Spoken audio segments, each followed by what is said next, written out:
itulah yang dilakukan oleh René Descartes, sehingga dia dianggap sebagai bapak filsafat modern. Ya, bapak filsafat modern yang mementingkan ya ide, gagasan, abstraksi, teori gitu ya, rasio ketimbang pengalaman.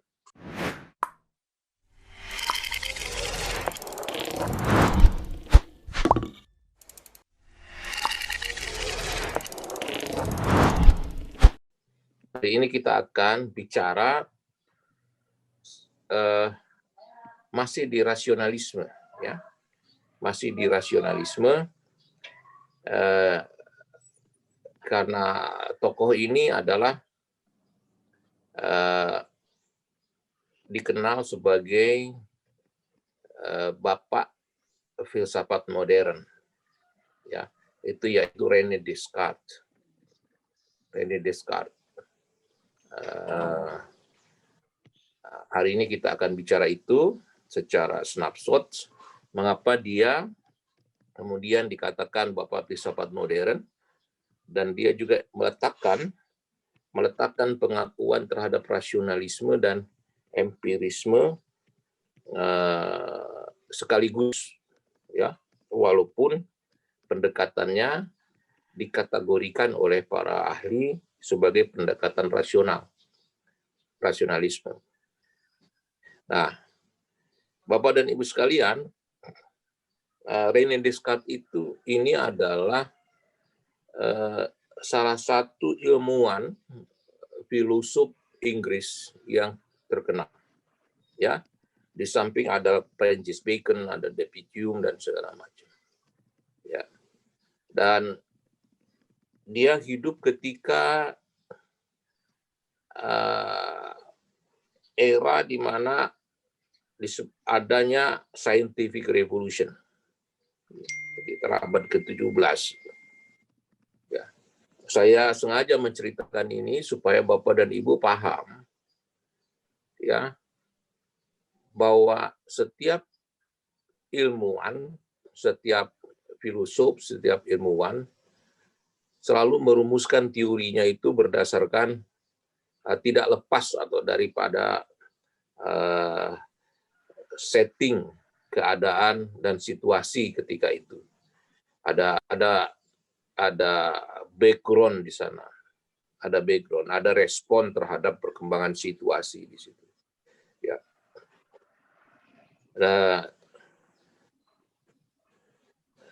Pikiran-pikiran René Descartes itu kemudian nanti akan dikembangkan atau dimantapkan oleh Francis Bacon, ya, yang mengukuhkan metode empirisme, scientific experience, ya, di mana observasi dan deductive reasoning menemukan pertemuannya, dan kedua-duanya menjadi satu pendekatan yang sah, yang diakui, yang direkognisi sebagai pendekatan ilmu pengetahuan, pencarian ilmu pengetahuan. Nah, sebelum di dalam abad itu sebetulnya ada situasi masa yang disebut Renaissance, ya. Di dalam Renaissance itu sebetulnya respon terhadap dunia abad pertengahan yang lebih dipengaruhi, didominasi oleh pikiran-pikiran kaum agamawan, khususnya gereja. Ketika itu, semua kebenaran itu selalu seolah-olah bersumber daripada ajaran agama yang sangat mengagungkan bahwa semua yang ada di dunia ini adalah hasil penciptaan Tuhan. Hasil penciptaan Tuhan. Dan itu otoritasnya ada, penjelasan itu otoritasnya hanya ada di dalam gereja atau oleh kaum agamawan. Nah, tetapi kemudian ada masa Renaissance yang melihat situasi itu sebagai sesuatu yang skeptis. Ya, skeptis. Apa betul bahwa keadaan di dunia ini, segala sesuatu yang ada di dunia itu adalah dibentuk oleh sesuatu yang di luar kemampuan manusia. Manusia hanya menerima saja. Dalam form yang tertinggi, pembentuk yang tertinggi itu adalah Tuhan. Ya, Tuhan gitu. Jadi terus orang mulai mengatakan, jangan-jangan, ya kan, ya kemungkinan ilmu pengetahuan atau pengetahuan manusia itu tidak ditentukan oleh yang di sana itu, tetapi juga hasil dari proses evolusi, proses reasoning yang dilakukan oleh manusia. Oleh sebab itu orang-orang ketika itu mulai menyaksikan. Bapak dan Ibu sekalian,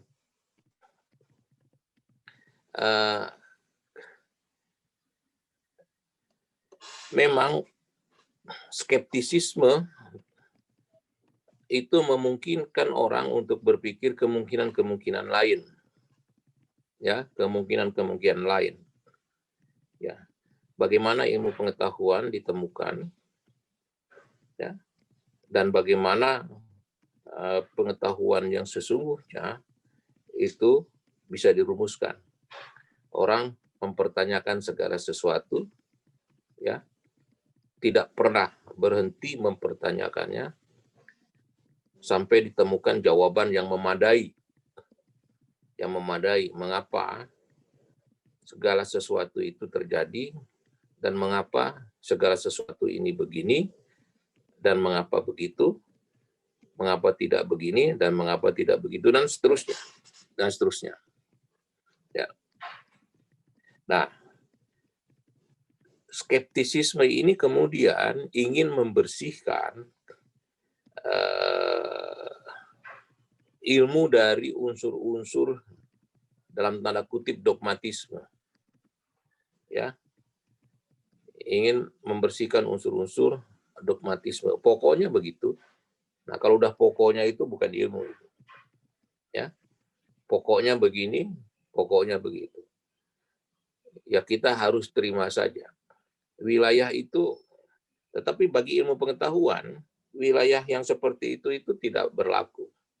Ilmu pengetahuan ingin ada argumentasi di balik segala sesuatu itu. Ingin ada mengetahui prosesnya di balik adanya sesuatu itu. Nah, ingin melihat dari mana asalnya dan mau kemana perginya dan bagaimana itu bisa dilakukan. Apakah itu berdiri sendiri atau dia bercampur dengan yang lain atau dia punya koneksi dengan yang lain. Ya, punya sebab akibat, punya kausal di situ. Tidak dia berdiri sendiri segala macam. Oleh sebab itu pertanyaan-pertanyaan itu menjadi perhatian Descartes, ya, menjadi perhatian René Descartes untuk mengetahui bagaimana sih sebetulnya ilmu pengetahuan itu dirumuskan dan dari mana asalnya ilmu pengetahuan itu sehingga segala sesuatu itu bisa dijelaskan dengan baik. Nah, berdasarkan pengamatan situasi dan kondisi yang ada di situ, di lingkungan itu, di abad ke-17 itu. Terus René Descartes memulailah pikirannya, standpoint-nya gitu ya. Standpoint-nya ya, setelah membandingkan dengan yang lain. Jadi beliau itu mulai mempertanyakan, ya, sebetulnya pondasi ilmu pengetahuan itu dari mana datangnya? Dari mana datangnya pondasi ilmu pengetahuan itu? Ya, setelah dia bandingkan apa yang dijelaskan oleh Plato, apa yang dijelaskan oleh sebelumnya, ya, sebelumnya oleh tokoh-tokoh pemikir, filosof sebelumnya. Nah, terus Descartes ingin melihat sebenarnya pondasi utamanya di mana. Maka dia sampai pada kesimpulan bahwa pondasi utama dari ilmu pengetahuan itu adalah I think, saya berpikir.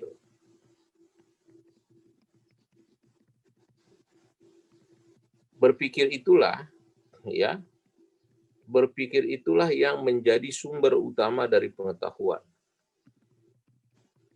Ya, mengapa I think, katanya? Mengapa saya berpikir? Mengapa proses berpikir itu yang ada di dalam diri kita, yang ada dalam pikiran kita, menjadi sumber dari ilmu pengetahuan? Sebab berpikir itu adalah fondasi untuk melakukan discovery of truth, melakukan penelaahan. Karena Bu Nurjanah sedang berpikir, maka Bu Nurjanah itu sedang menelaah, melakukan skeptical reasoning, menelaah apakah betul begini, apakah betul begitu, apakah betul ini atau keliru begini atau itu. Jadi berpikir itu adalah suatu proses penelaahan dari kebenaran. Oleh karena itu, kalau ada orang yang tidak berpikir, itu sebenarnya dia tidak melakukan penelaahan. Ya. Jadi sumber daripada pengetahuan itu adalah berpikir. Berpikir. Karena di dalam berpikir itu adalah discovering. Ada discovering of truth. Discovering the truth. Ya. Kata Descartes. Ya. Karena mengapa? Berpikir itu adalah discovering the truth. Karena di situ, di dalam berpikir itu, orang memahami, seseorang memahami, mengetahui, memahami, ya kan, dari sesuatu yang ada itu, sesuatu yang hadir, dari sesuatu yang hadir. Jadi misalnya begini, itu di tempatnya Bu Nurjanah itu ada, di backgroundnya itu ada ikan banyak, ikan-ikan banyak itu. Ya, bagus sekali tuh ikannya gitu ya. Ada kuning, ada merah. Nah, terus kita berpikir dengan itu, ada presenting itu, ikan itu hadir ke tengah kita, terus kita berpikir, mengapa itu dia berkoloni, mengapa dia tidak memisahkan diri dari satu yang lain, atau ada sebahagian yang memisahkan diri, atau dia ada yang bergabung dengan yang lain. Di dalam berpikir itu ada kehadiran sesuatu. Ada hadir sesuatu. Terus di dalam hadir itu kita berpikir. Nah, kemarin di Plato kita mengatakan kita menangkap itu karena dibentuk oleh pikiran kita. Jadi benda hadir ke hadapan kita, dan kitalah yang memberi, ya, kitalah memberi bentuk-bentuk. Apakah benda itu akan menjadi A, akan menjadi B, akan menjadi. Jadi si benda hadir. Nah, orang Descartes dikatakan kita memahami segala sesuatu itu karena ada presenting, bukan seluruhnya presenting, tetapi karena pikiran kita. Ya, presenting kehadiran itu ada hadir, tetapi sebetulnya pikiran kita lah yang membentuknya. Mengapa demikian? Kata René Descartes. Karena itu udah satu paket tuh. Antara hadirnya benda dengan pikiran kita, dengan pemahaman kita, itu satu paket. Nggak bisa dipisahin tuh. Ya, kalau saya berpikir tentang Bu Nurjanah, maka Bu Nurjanah itu secara fisik juga hadir. Kalau saya berpikir tentang Pak Budi, maka saya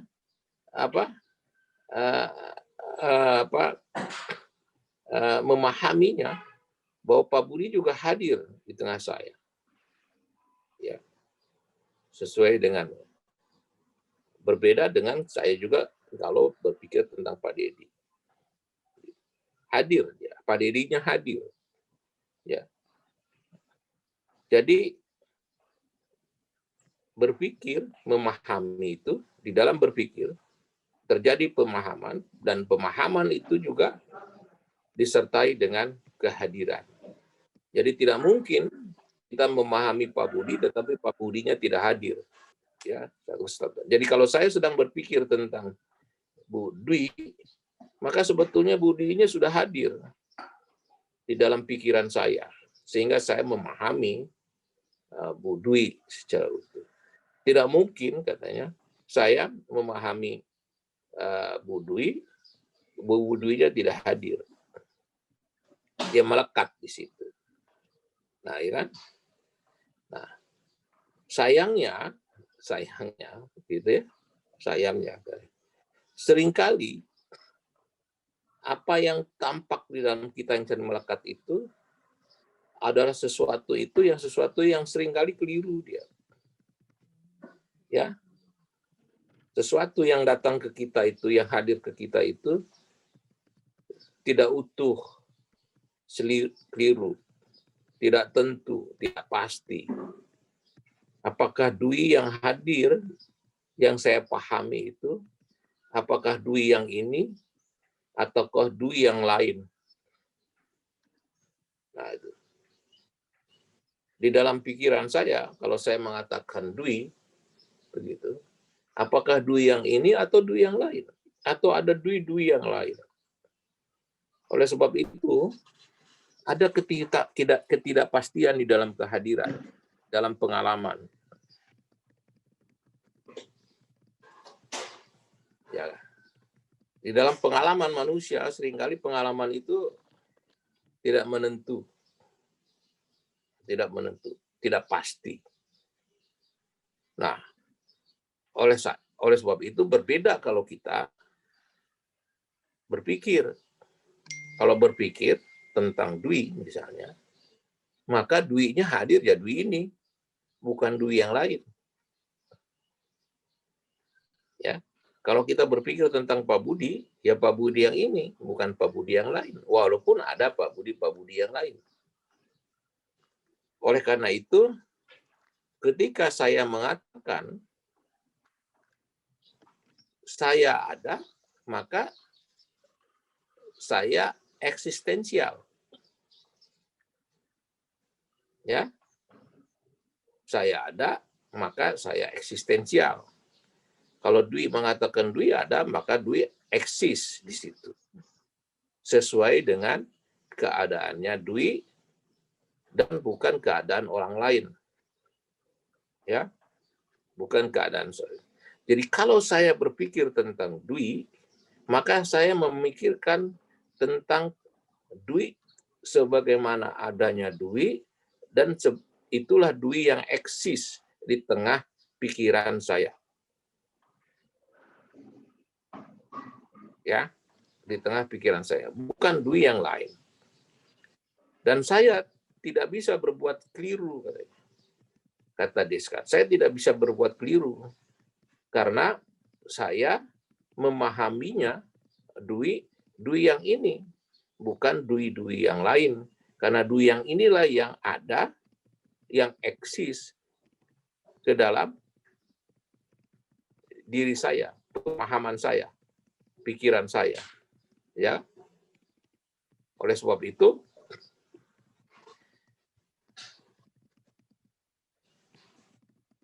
adanya dui itu, adanya eksistensi itulah yang menunjukkan bahwa sedang saya memikirkan dui. Jadi, ketika saya berpikir, ya, memikirkan sesuatu, maka ketika itu adalah saya. Maka saya itu hadir. Ya. Jadi kalau saya tidak berpikir, maka saya sesungguhnya tidak eksis. Tidak eksis. Saya berpikir, maka saya ada. Tapi kalau saya tidak berpikir, saya enggak ada. Saya enggak ada. Ya. Jadi sebetulnya pengetahuan itu karena hasil pikiran saya. Ya.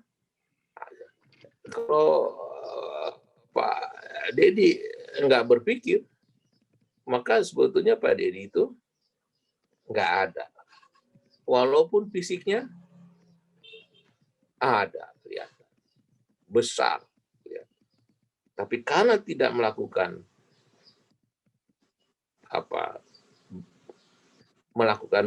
berpikir, maka sesungguhnya dia tidak ada. Jadi eksistensi manusia itu ya ditentukan oleh berpikir. Ya. Dia ada, diakui keberadaannya karena dia berpikir. Ya. Kalau dia nggak berpikir, maka dia sesungguhnya nggak ada, walaupun ya sosoknya besar. Artinya nggak diakui lah. Karena dia tidak hadir di tengah pikiran kita. Ya, tidak hadir di tengah pikiran kita. Ya. Akibatnya orang mengatakan, ya nggak ada dia karena nggak hadir. Coba kita tidak pernah memikirkan Bu Nurjana, atau tidak memikirkan Bu Vivi, atau tidak memikirkan Pak Sitio. Maka Bu Nurjana, Bu Vivi, Pak Sitio itu kan tidak hadir di tengah kita. Tidak eksis. Begitu juga dengan benda-benda lain. Ya. Coba dibayangkan oleh kita. Dibayangkan oleh kita. Kita lagi mikir apa nih? Maka saya baru dikatakan ada, orang dikatakan eksis, gitu, maka orang itu berpikir. Tanpa itu, jadi penjelasan terhadap segala sesuatu yang ada di dunia itu adalah hasil dari proses berpikir. Ya, karena dengan berpikirlah, maka eksistensi itu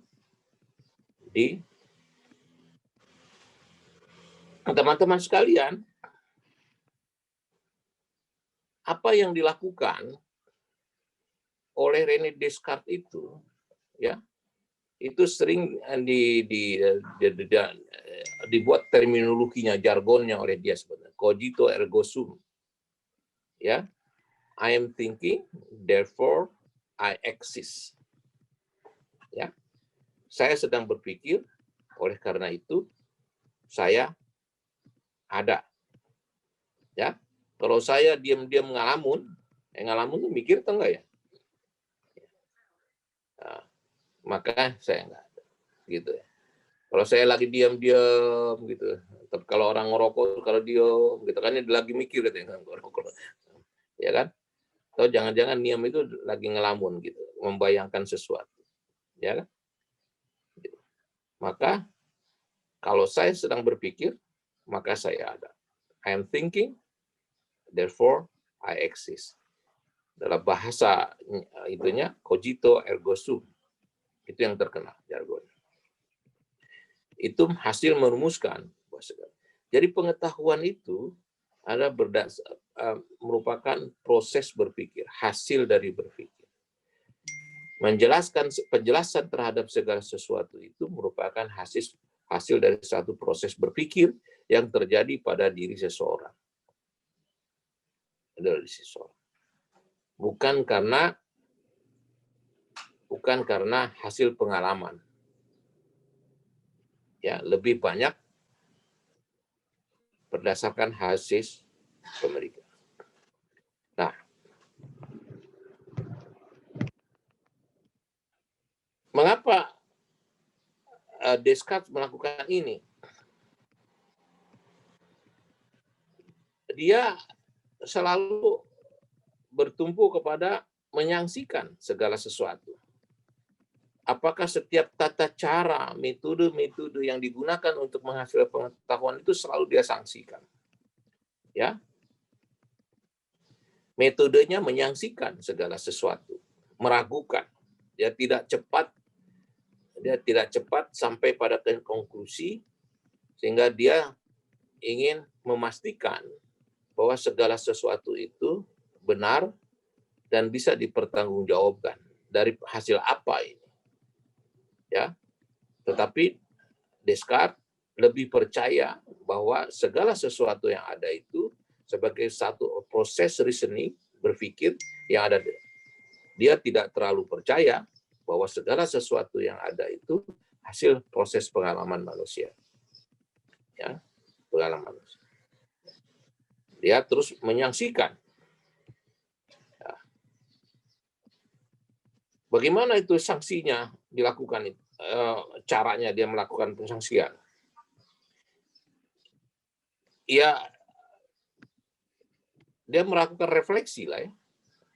Dari awalnya refleksi, orang kalau berpikir tuh refleksi. Kadang-kadang di timur dikenal dengan meditasi. Meditasi. Di Jawa itu disebut semedi. Gitu. Ya. Di dalam Hinduisme, Buddhisme atau sinkretisme Jawa itu disebut meditasi, semedi, ya, atau bermeditasi itu biasanya di meditasi itu terminologi khas dari Hindu ya, Buddhisme. Ya. Di dalam meditasi itu, di dalam proses refleksi, gitu, maka kita menyaksikan segala sesuatu. Kita mulai menyaksikan segala, mempertanyakan segala sesuatu, skeptis terhadap segala sesuatu.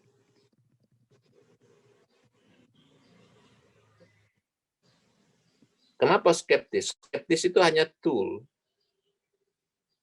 hanya alat untuk membongkar ya segala sesuatu yang dianggap benar sebelum diketahui kebenarannya. Orang seringkali menganggap sesuatu itu benar tanpa pernah menyaksikan, mempertanyakan apa betul itu benar. Orang percaya saja. Oleh Descartes tidak bisa begitu. Dia tanya, ya, kalau ada dia di depan ibu bapak dan ibu itu, di hadapan itu ada secangkir teh atau kopi, dia tanya, apa betul ini kopi? Ya kan? Apa betul kopi ini asli? Jangan-jangan dicampur jagung. Bagaimana prosesnya sehingga ini disebut kopi? Jangan-jangan ini karena prosesnya tidak disebut kopi. Apa yang dimaksud dengan kopi? Jangan-jangan ini bukan kopi, tapi air kopi. Sebab kopi dan air kopi berbeda. Terus yang diminum oleh kita itu kopi atau air kopi? Kita mengatakannya minum kopi. Kenapa kita mengatakan minum kopi? Padahal yang kita minum adalah air. Dia tanya, mengapa orang sampai kesimpulan bahwa air kopi dikatakan kopi? Apa bedanya air kopi dengan kopi yang sesungguhnya? Apa aja? Nah, dia tanya, disangsikan, ya. Bahkan kalau perlu bertanyanya dengan hiperbolik gitu. Makanya sampai detail-detail, rinci-rinci, sampai mungkin orang bosan, sampai orang mengatakan ini orang gila atau apa segala macam. Tanya aja sampai ditemukan betul, dibuka sebetulnya rahasianya. Ya. Sebagai seorang ilmuwan khususnya gitu, apalagi masyarakat yang awam, kita tidak boleh menerima segala sesuatu tanpa ada proses penyangsian. Ya. Itu yang dilakukan oleh Deska. Harus disangsikan. Ya, dengan serius dan tidak boleh asal-asal aja nyangsikan. Seperti tadi saya katakan, kopi kita kan taken for granted waktu itu. Jadi kopi, minum kopi. Lo yang diminum tuh Anda kopi atau air kopi. Ya. Nah, itu kan. Nah, ini lagi tren kopi ya, karena kemarin saya melihat banyak kopi itu orang minum kopi. Hah? Minum kopi. Kopi diminum maksudnya kopi bijinya atau bubuknya atau hasil roasting atau binnya atau segala macam, ditanya yang kita minum sebetulnya apa. Nah, itu nggak boleh seorang ilmuwan mengatakan kita sedang minum kopi, karena kopi itu nggak bisa diminum, dimakan gitu. Kalau diminum kesel dia. Contoh gitu ya, contoh ini. Jadi apapun bendanya, entah itu kopi, entah itu segala macam, dia tanya, dari mana Anda mengatakan bahwa itu kopi? Terus apa menjadi kopi? Itu. Oleh sebab itu, René Descartes melakukan semacam argumen yang dalam bahasa apa ya? Dalam bahasa penjelasannya dalam bukunya itu disebut begini. Rigorous skeptical argument. Ya. Rigorous skeptical argument. Apa itu? Argumen yang dilakukan secara teliti, mendetil, yang membuat ya kita itu gusar. Yang membuat kita itu menjadi gusar. Apa benar ini begini? Ya. Jadi metode skeptikalnya René Descartes itu betul-betul memposisikan segala sesuatu itu kita pertanyakan sehingga kita merasa gusar. Apa benar itu seperti itu? Jangan-jangan nggak begitu ya. Jangan-jangan nggak begitu. Jangan-jangan seperti ini. Jadi kalau kita melihat benda ketika riset nanti kualitatif misalnya, apa benar nih teori seperti ini? Apa betul sih orang itu ngomongnya begini? Apakah itu mencerminkan apa yang sesungguhnya? Jadi itu skeptical, rigorous skeptical argument. Ada argumen-argumen yang skeptis, yang tidak bisa menerima segala sesuatu dengan apa adanya, sebelum segala sesuatu itu dijelaskan secara detail, secara teliti, dan sehingga kita betul-betul sampai kepada sesuatu itu. Dan clear. Oleh sebab itu dia menggusarkan, menyebabkan kita gusar. Jangan-jangan ini nggak begini. Apa maksudnya? Apa maksudnya misalnya makan pagi di istana? Ya, apa yang misalnya di dalam politik gitu, disebut saya tadi diundang makan pagi di istana dengan presiden. Apa yang dimaksud dengan makan pagi di istana itu? Makan pagi itu karena praktek makan paginya, atau makan pagi itu adalah simbol dari kedekatannya, atau makan pagi itu adalah simbol bahwa saya sudah punya kesepakatan dengan orang istana, atau makan pagi itu adalah tanda bahwa segala sesuatunya beres. Ditanya. Ya, ditanya.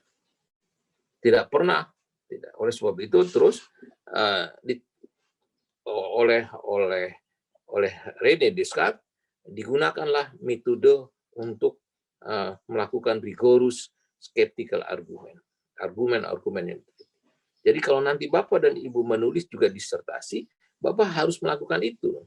Kalau Bapak mengatakan, Bapak dan Ibu mengatakan, ini teorinya begini, maka Anda diskusikan teori itu secara detail, sampai betul-betul punya argumentasi yang kukuh, yang bisa dijadikan dasar, misalnya membangun hipotesis. Ya, membangun hipotesis, kalau maunya kuantitatif. Ya, jadi setiap relasi antar satu teori kepada teori itu didiskusikan. Ya. Di disertasi itu bukan mengkompilasi teori-teori. Saya ini lagi ya. Nanti di UNJ itu ada di bab 2 itu bab tentang teori. Ya. Sayangnya banyak dari teman-teman itu seolah-olah mengumpulkan teori-teori. Teori ini mengatakan ini, teori ini. Kita misalnya meriset tentang budaya. Menurut si A budaya itu begini, menurut si B budaya ini begini, menurut si C itu adalah kompilasi. Ya. Bukan itu yang dimaksud oleh René Descartes. Oleh René Descartes itu dari sekian banyak orang menjelaskan tentang teori, mana penjelasan yang lebih kompatibel, yang lebih clear, yang lebih pas, yang lebih bermanfaat untuk menjelaskan riset kita.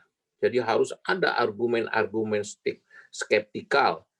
Teori A kekuatannya di sini, teori B kekuatannya di sini, teori C kekuatan di sini, teori A kelemahannya di sini, teori B kelemahan di sini, teori C kelemahan di sini. Terus dilakukan argumentasi, penjelasan, berdialog di situ. Terus Anda mengatakan dalam riset ini maka saya menggunakan teori ini, atau saya membangun satu teori baru, atau menjelaskan membangun penjelasan baru, dan berdasarkan penjelasan baru itu terus Anda turunkan ke dalam bentuk hipotesis-hipotesis. Ya. Jadi basisnya jelas. Berdasarkan reasoning. Jadi bukan berdasarkan kompilasi dari pendapat-pendapat orang. Ya. Nah, jangan salah tuh nanti. Nah, sayangnya seringkali teman-teman terjebak di situ. Ya, mengumpulkan pendapat-pendapat orang. Kalau dikumpulkan pendapat orang, 1000 halaman pun nggak selesai. Tapi kita bukan mengumpulkan pendapat orang, tapi kita membangun rigorous skeptical argument di situ. Rigorous sehingga kita terus menemukan kenapa begitu, kenapa begini, dan dengan demikian terus kita bisa berdiri memastikan, yakin bahwa sesuatu itu sesuai dengan apa yang kita jelaskan. Ya. Ini René Descartes ini lebih ke kuantitatif nantinya berpikirnya. Walaupun di dalam dualisme Kartesian itu mengakui empirisme karena dia memisahkan antara roh dan body, ya, dan badan. Jadi Bapak dan sekalian, jangan sampai begitu ya. Jangan sampai kita terjebak kepada ilusi. Itu diingatkan oleh René Descartes, ya. Karena seringkali apa yang ada di dunia itu ilusi. Apakah sesuatu yang kita tak ketahui itu di dunia itu sebagai ilusi? Ya kan? Mungkin ilusi aja kebanyakan. Tapi kalau ilusi kan seolah-olah itu pengalaman manusia, pengalaman kita. Dan kalau pengalaman itu, Descartes nggak percaya tuh. Dia tidak pernah, Descartes dia tidak pernah percaya kepada hasil pengamatan kita, penginderaan kita. Mengapa? Karena pengalaman itu bersifat decisif itu. Suka ada sesuatu yang dikurangi di situ. Ya. Kalau saya ngelihat misalnya Pak Budi, maka penglihatan saya itu biasanya akan mereduksi dari sisi-sisi dari Pak Budi. Ya, contoh yang kemarin itu yang spidol itu, coba lihat. Ya. Ketika kita melihat spidol, terus bapak-bapak dan ibu mengatakan itu spidol, bahwa yang dilihat hanya sebahagian, bukan keseluruhan. Terus yang bagian yang lain kemana? Ada reduksi di situ, ada decisif di situ, ya. Kita seolah-olah ditipu, seolah-olah dicurangi gitu, ya, dibohongi oleh indera kita, ya. Harus mengatakan spidol itu secara keseluruhan, atas, bawah, kiri, kanan, samping, depan, belakang, segala macam. Terus kita hanya melihat samping kanannya aja, terus kita mengatakan itu spidol. Nah, terus yang belakang, yang atas, yang bawah itu tidak ada. Kemana itu? Itu terus itulah panca indera kita. Oleh Descartes mengatakan ini panca indera kita itu cenderung decisif, nipu gitu, ya, curang. Yang dilihat sebahagian terus disimpulkan keseluruhan. Nah, dan yang begitu itu nggak benar katanya. Ya, karena fakta itu ternyata tidak benar. Ya, tidak bisa dikatakan benar fakta itu. Nah, oleh sebab itu kita tidak boleh tergesa-gesa di dalam menyatakan segala sesuatu. Kita harus memikirkannya, kita harus berpikir, melakukan refleksi, memetakan dengan proses reasoning. Kita tidak bisa aja dengan melihat itu terus kita mengatakan.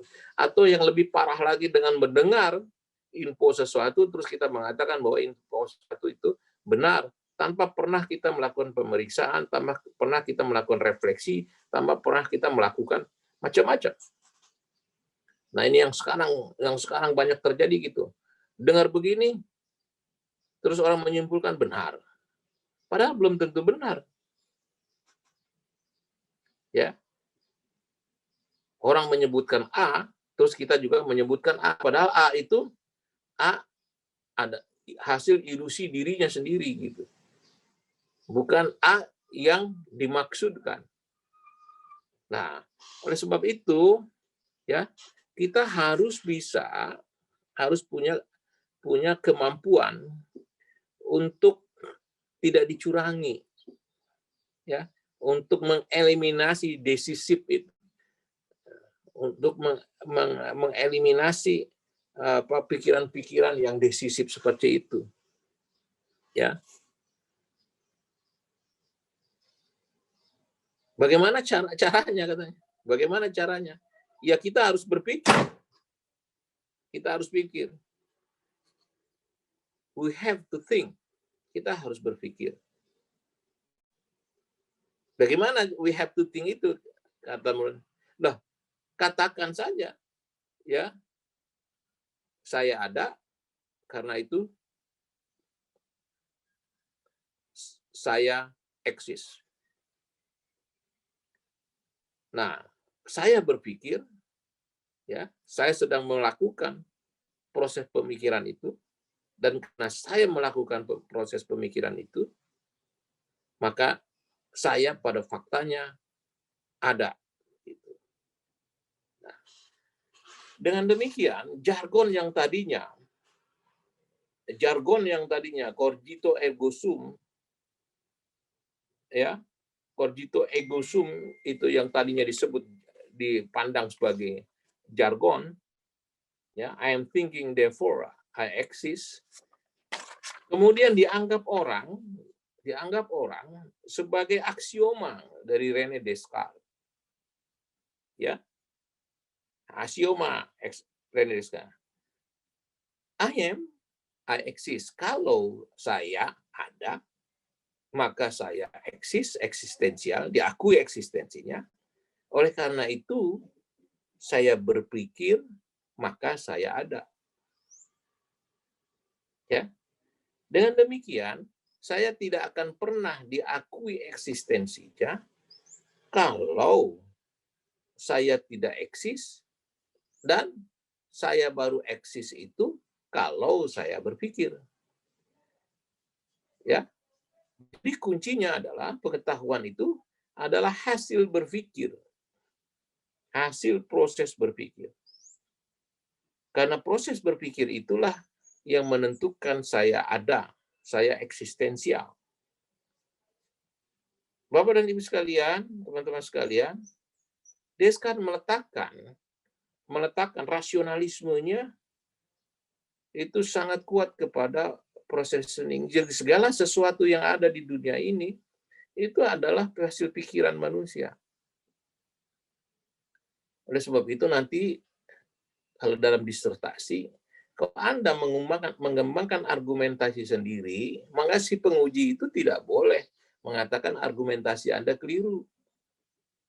Sepanjang argumentasi itu didukung oleh fakta-fakta, oleh data-data yang cukup akurat. Jadi, pesan moralnya, menurut saya, apa yang dikatakan oleh Descartes itu, mikirlah. Ya, mikir terus, jangan berhenti berpikir. Begitu berhenti berpikir, Anda berhenti jadi manusia gitu. Ya, Anda nggak ada bedanya, kita nggak ada bedanya dengan yang lain gitu. Maaf cakap ya. Sering di dalam joke saya nggak mengatakan untuk ini joke aja, sekedar joke ya. Kalau Anda berhenti berpikir, Anda sama aja kayak kerbau. Badannya gede, badannya ada, sterek dan segala macam. Tapi sebetulnya Anda nggak ada gunanya, nggak direken orang. Ya, nggak direken orang, sama seperti Anda duduk di dalam rapat, orang bicara-bicara terus kita diam aja dari mulai rapat sampai akhir rapat, diam aja. Anda nggak pernah direken orang. Karena Anda tidak menyampaikan argumentasi pendapat dan gitu. Anda ada tetapi dianggap no exist. Ya, ada jogrogannya sih ada, kata orang Betawi, jogrogannya sih ada. Ya tongkrongannya sih ada, tetapi nggak dianggap gitu, nggak dianggap. Jadi kalau mau dianggap, berpikir dan melakukan refleksi, melakukan.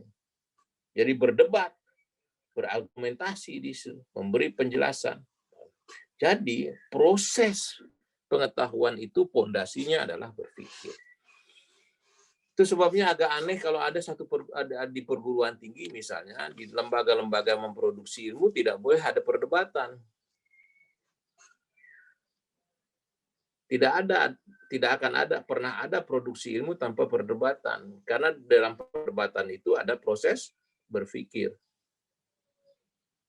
Ya. Nah, itu. Aneh di dalam negara demokrasi tidak ada kritik mengkritik. Karena kritik mengkritik itu proses berpikir. Gitu. Jadi kalau kita menyebut demokrasi, tidak dibenarkan orang berpikir, berbeda, ya kan? Maka sebetulnya nggak ada demokrasi, ya kan? Nggak ada demokrasi. Kita aja yang mengatakan ada demokrasi, tetapi pada prakteknya bukan itu demokrasi. Karena di dalam proses produksi penjelasan-penjelasan tentang apa yang terjadi di tengah masyarakat itu adalah proses yang pikiran manusia. Pikiranlah yang, oleh sebab itu jangan berhenti berpikir. Sebab kalau kita berhenti berpikir, berhentilah dari jadi manusia gitu. Anda dianggap sama aja tuh, sama benda-benda lain. Benda lain. Nah, fondasi dari ilmu pengetahuan itu adalah berpikir. Dan cara untuk memperoleh proses ilmu pengetahuan itu melakukan skeptical argument, ya, mempertanyakan segala sesuatu, ya, bertanya sampai ditemukan jawaban yang memadai terhadap segala sesuatu itu. Nah, segala sesuatu itu. Itulah yang dilakukan oleh René Descartes, sehingga dia dianggap sebagai bapak filsafat modern. Ya, bapak filsafat modern yang mementingkan, ya, ide, gagasan, abstraksi, teori, gitu ya, rasio ketimbang pengalaman. Nah, gitu. Baik, terakhir kita masuk kepada saya shortcut aja. Tadi saya karena jam 9:30 saya harus pergi. Nah, René Descartes itu memisahkan di dalam diri manusia itu ada dua bagian, satu mind dan satu body. Ya, mind itu pikiran manusia, pikiran itu bersifat imaterial. Dia nggak kelihatan, ada di dalam otak manusia, ya. Dan satu lagi ada body, ya. Body ini bersifat material. Jadi memisahkan antara mind dan body. Mind itu bersifat imaterial, sedangkan body itu bersifat material. Tetapi, ya, dua hal yang berbeda ini saling berhubungan di dalam diri manusia. Saling berhubungan di dalam diri manusia.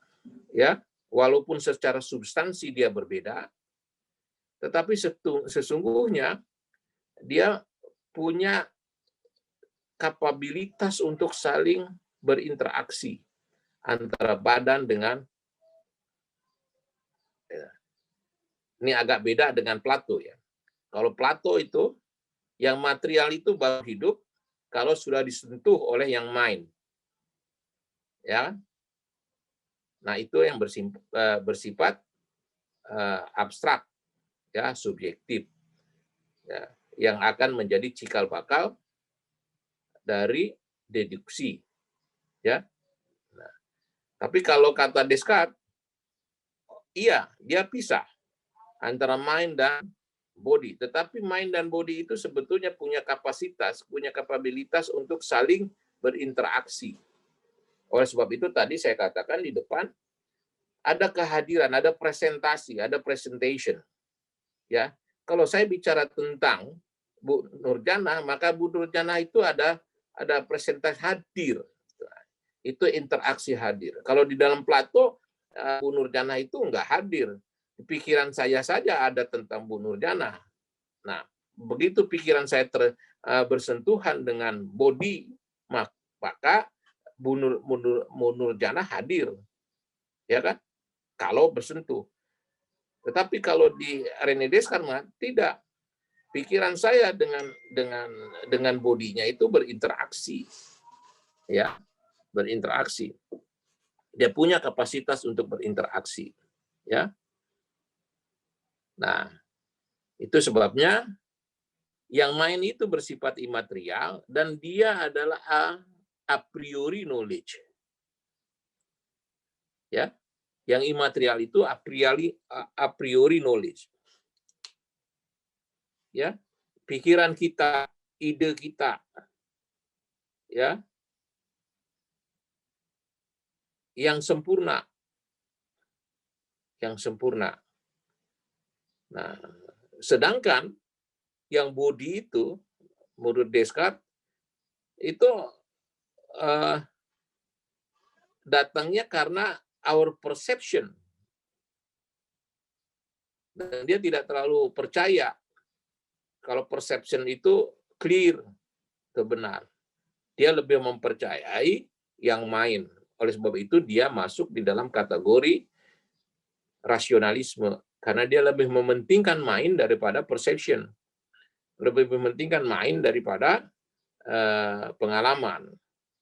Walaupun dua-duanya diakui bahwa ada sisi-sisi empiris dan ada sisi-sisi rasional. Ya, tetapi yang lebih dipercayainya adalah sisi-sisi yang rasional. Ya. Nah, yang rasional itulah yang harus membedah agar yang empiris itu bisa dipercaya. Gitu ya. Itulah. Nah, pembagian kedua ini disebut, ya, kalau nanti baca Bapak dan Ibu membaca, itu disebut Cartesian dualism. Ya, Cartesian dualism. Ini di dalam filsafat agama banyak sekali nih berpengaruh. Ya. Apalagi penjelasan tentang Tuhan. Ya. Nanti orang bertanya, sebetulnya kalau orang meninggal itu ada siksa kubur enggak? Nanti Bu Nurjana yang bisa jelaskan. Terus katanya siksa itu baru dimulai karena di alam barzah, di alam hisab. Kalau di alam kubur enggak, karena badannya ternyata hilang remuk dimakan cacing dan jadi tanah, kembali ke tanah. Sedangkan rohnya yang kembali kepada Tuhan. Terus kapan nyiksanya? Siksanya nanti katanya, setelah di padang mahsyar ada penghisab. Nah, terus kalau begitu persepsinya, maka sebetulnya di alam kubur itu nggak ada siksa gitu. Nanti orang lagi pada nunggu aja. Yang nunggu itu badannya atau rohnya? Rohnya. Karena badannya sudah berubah jadi tanah. Misalnya, perdebatan. Tapi sebagian orang mengatakan ada siksa kubur. Kan gitu. Nah, itu perdebatan nanti akan berpengaruh kepada macam-macam gitu. Nanti berpengaruh juga kepada penjelasan agama-agama. Semua agama rata-rata itu menganut paham semacam itu. Ada siksa kubur. Nah, kan? Nah, apa betul ketika orang itu dikubur ditanyai? Gus Dur karena sampai sekarang belum pernah ditanyai karena banyak orang yang nah, contoh-contoh gitu ya. Pengaruh-pengaruhnya cara berpikir ini kepada teologi pada agama. Tetapi kalau pengaruhnya kepada ilmu pengetahuan jelas, sumber pengetahuan itu adalah berpikir, bukan pengalaman manusia. Nah, itulah yang menyebabkan terus René Descartes dikategorikan masuk dalam pendekatannya bersifat rasionalisme. Ya. Nah, terutama mereka yang risetnya kuantitatif ya, harus betul-betul kuat nih. Sekali lagi kuantitatif. Karena dia bertumpu kepada argumentasi yang skeptikal. Ya, argumentasinya di bab teorinya itu argumentasi skeptikal. Jangan lupa, bukan kompilasi pengertian-pengertian atau definisi-definisi. Jangan lupa itu. Ya. Jangan lupa. Sebab nanti kalau dia hanya kompilasi definisi-definisi, pengertian-pengertian, apa dasarnya dia membangun hipotesis? Ya, apa dasarnya membangun hipotesis? Padahal hipotesis itu adalah konklusi dari penjelasan kita, hasil penelusuran kita, hasil mendialogkan di teori-teori, sehingga itu yang akan kita gunakan sebagai basis untuk membuktikan pernyataan kita. Jangan sampai nanti kita keliru. Tetapi kalau Anda membaca, saya menganjurkan kepada Bapak dan Ibu, mulailah membaca buku-buku hasil penelitian disertasi ini atau master di dunia ya, yang bagus-bagus. Itu banyak yang sudah diterjemahkan ke dalam bahasa Indonesia. Banyak juga bagaimana cara mereka melakukan skeptical argument, ya, skeptical argument, sehingga mereka bisa menulis, merumuskan basis teoritis untuk dikembangkan menjadi hipotesis atau premis-premis.